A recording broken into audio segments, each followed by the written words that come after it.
When you were talking about is it your son? Yeah. We showed the movie Dirt. I don't know if you've seen Dirt. I've heard about it, I haven't seen it yet. Fabulous film. And there's one little section there where they take little kids, toddlers and kids your son's age, and introduce them to soil and to what you can do with soil. And you see the shift in a worldview, I think. Totally. When you watch little kids and their first experience of dirt and soil and what it means and what they can do with that. And it's magical. And I think that we've lost the magic of that association with food production, that association with what it means to be a farmer, with what it means to be a steward of the land. Yeah. Absolutely, and one of the programs, I'll speak to Life Cycles again briefly, is that they have is growing schools, and they'll come in and help schools set up gardens like they did in my backyard. And how great would it be if kids could go to school, grow some food, take an actual food gardening class, and then feed, have one day a week where they actually make built into the cafeteria. Yeah, what a wonderful world that'd be if we could implement that. If children are our future, they're going to inherit this planet.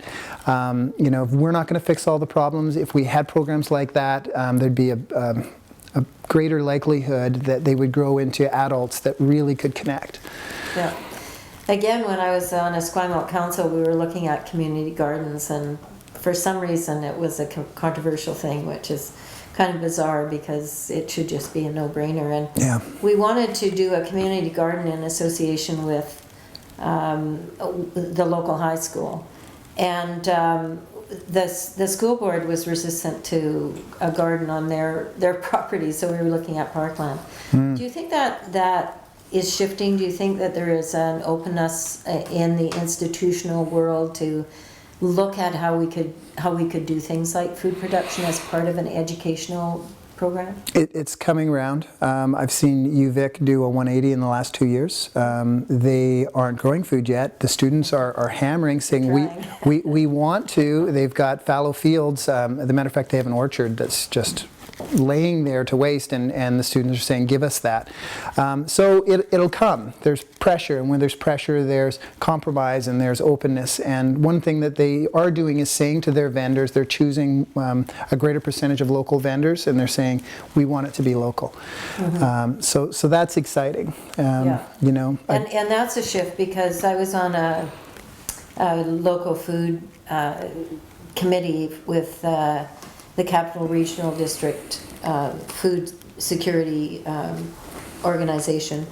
And we were looking at that supply-demand. You have to create the demand so that the suppliers know that they have a place that they can make a reasonable return on their investment. And at that point in time, a lot of the institutions like the school board and UVic had these major contracts, and they couldn't be flexible for a small farmer that produced crops and in season. And I do think that some of that is changing and needs to change dramatically more if we want to have local food as part of the picture. Absolutely. The biggest thing that consumers can do, the public, is to go into the grocery stores and start demanding more local. Where are the local signs that says made in BC? Where in BC? Yeah. Wouldn't it be great if there was the name of the farm there? With phones today, there is the technology available that you can go up and bar scan something with some of these new Android phones, and then see where it comes from. Where it comes from, a little video potential where these fellas could go to the farms and capture that farmer talking about his love of his farming, and when people see that and connect to it and go, oh my God, that guy is actually in the peninsula, and it hits people in the heart, then they'll get it. And we need to stop commoditizing things like food and treating our bodies with more respect by respecting the types of foods that we consume and making sure that it's done organically. And this concept that it's too expensive to eat organic food, the way I look at it, you can pay the farmer now or you can pay the physician later. Right. And this is a hell of a lot more expensive. I mean, once you lose your health, it's so difficult to get back. I mean, you know, how blessed are we to be sitting here, you know, healthy individuals. Right. And it comes down to care. The other part of that, choosing organic, choosing local, we had one of our critics who has been looking at food security, and it was astronomical the amount of waste that we make out of food. We buy food and then we throw it away, and I can't remember what the figure was, but it was an amazing amount of the food that we purchase. Yeah. And so one of the things that I'm trying to do is I'm trying to be more conscious of what I purchase so that I don't buy more than I will eat, and I don't let my food spoil. I guess you don't shop at Costco then? No.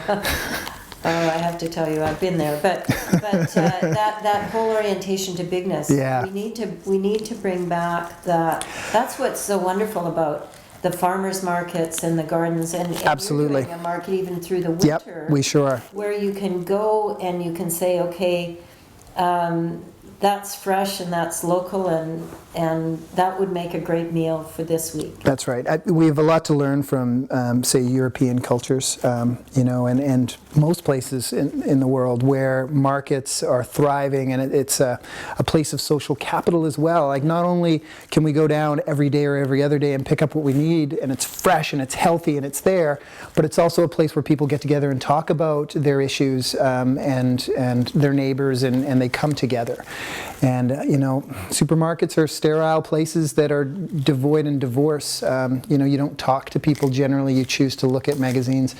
It's just, you know, there's so many things wrong about that on so many levels that I see a market solving for us. And it gives our local farmers a distribution channel. You know, it's so difficult for a little farmer to go to big old Mr. Safeway and say, you know, can I sell my produce here? It's just not, that model's not built like that. So a local market, I mean, what I'm trying to achieve with my team and with Philippe Lucas, the councillor, is to create a full-time indoor year-round market. The winter market that we currently have is at Market Square on the third Saturday, and because it's been so successful, like we've only had 3, well, 4 if you count the Eat Here Now, which was the Harvest Festival, but huge turnout, and a lot of the farmers are selling out or nearly selling out, and so the demand is there and it's growing, and it's spreading, and people are getting on board with this. So it's very encouraging, and as a result, we're now talking about twice a month. Wow. And then maybe continue that on into the summer, and there's a large local developer, I won't say his name, but he's now come to us and said, you know, you guys have proven yourselves, you have a great idea, maybe I can help you subsidize a main level, and then we'll build condos above it that will subsidize the market. And then, you know, what if we had UVic students coming and actually participating in, you know, volunteering to run it, keep that cost low, give all the profits back to the farmers, level the playing field, and give people great value. So they go there and go, oh, this is great food and it's dirt cheap. I have to borrow the slogan from the root cellar. Now, I understood that some of the farmers, when it came to a permanent market, weren't sure that they could supply a permanent year-round market. But it sounds like your experience with the winter market is proving to the farmers that, yes, this may be something that would work for us as well. Sure. I mean, you know, in addition to produce, which is tough, I mean, we've got potatoes and we've got kale. Kale, by the way, I mean, we should all be eating a ton of kale. I mean, it's so nutritious. You know, meat, bread, cheese. We've got some amazing cheese makers. I mean, Salt Spring Cheese was there on Saturday. Oh my God, it's amazing. And of course, our beer and wine on the island here is pretty phenomenal as well. So, you know, I really do believe, and of course, if there was a Gentle Earth Products soap company there as well, where you could get your soap, that's a year-round thing, doesn't go bad. Good shelf life. And there's lots of, you know, I often go up to the Courtney and Comox Market, which I think is one of the greatest markets. I've heard, I haven't been. They have all their farm products, and then they have crepe makers, and it's such a festival. You know, my grandsons just couldn't live on a Saturday without going to the local market, because they have their tradition. My grandson loves tamales, and there's a tamale maker, and it's just such a sense of Community. excitement and Yep. community and, Totally. and a place. And they have entertainment. And Well, we built that into our model. I have a dear friend, Jason, and he does entertainment and puts on events, and so he designed that into the Eat Here Now, and we have that also, that component, and it's folky and it's real, but yet it's still background, and it just provides for this atmosphere that the big box stores can't duplicate. Yeah. It's wonderful. Impossible. And how do you think that this, if we adopted this, if we became passionate about the need for supporting local, for having local, for fostering thousands of new little local businesses that are serving a niche in the market, how do you think that would transform the Greater Victoria region? What would it look like if? Oh my God.